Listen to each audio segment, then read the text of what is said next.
मदीने खां हुसैनण पाक करबल दे तैयारी कई। मदीने खां हुसैनण पाक करबल दे तैयारी कई।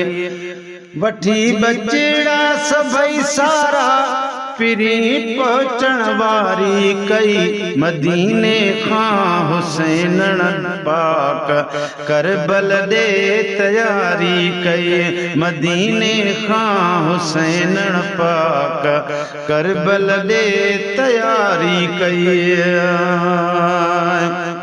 लिख्या कूफिन हज़ारे खत हुसैनण दे धोखे सां।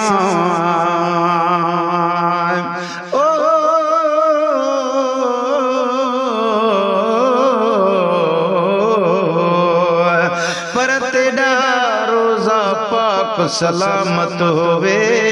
मेरा आखिरी नाना सलामे में को खतर साल थी गए हिन। लिखी उम्मत मेरे नामे में को वंजणा है। विच करबल दे तेरे नाल जो कीता अंजामे। बस मेरा लगे लाल है उम्मत ते में को दोज़ख करनी हराम में। लिख्या कूफिन हज़ारे खत हुसैनण दे धोखे सां। सजण जे हिन टोले दुनिया साई वफादारी कई। वठी बचड़ा सभई सारा पिरी पहुंचण वारी कई। मदीने खां हुसैनण पाक करबल दे तैयारी कई। मदीने खां हुसैनण पाक करबल दे तैयारी कई। दुखियो सफ़र करबल जो हुजूर जी आल तय क्यों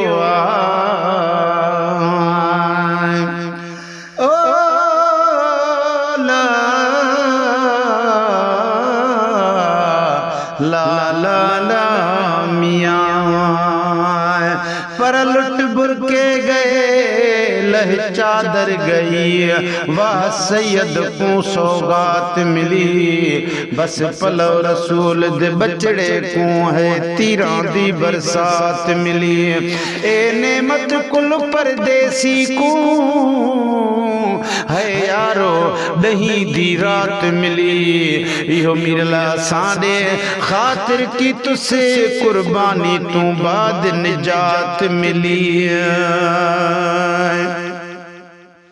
दुखियो सफ़र करबल जो हुजूर जी आल तय क्यों करे गालियूं बैत जूं हिनने आ जंग जारी कई।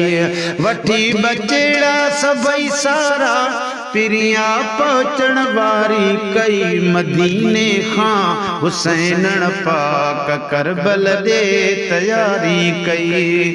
मदीने खां हुसैनण पाक करबल दे तैयारी कई। नंढा बचड़ा उन बुख ते वॾो ही इम्तिहान आहे।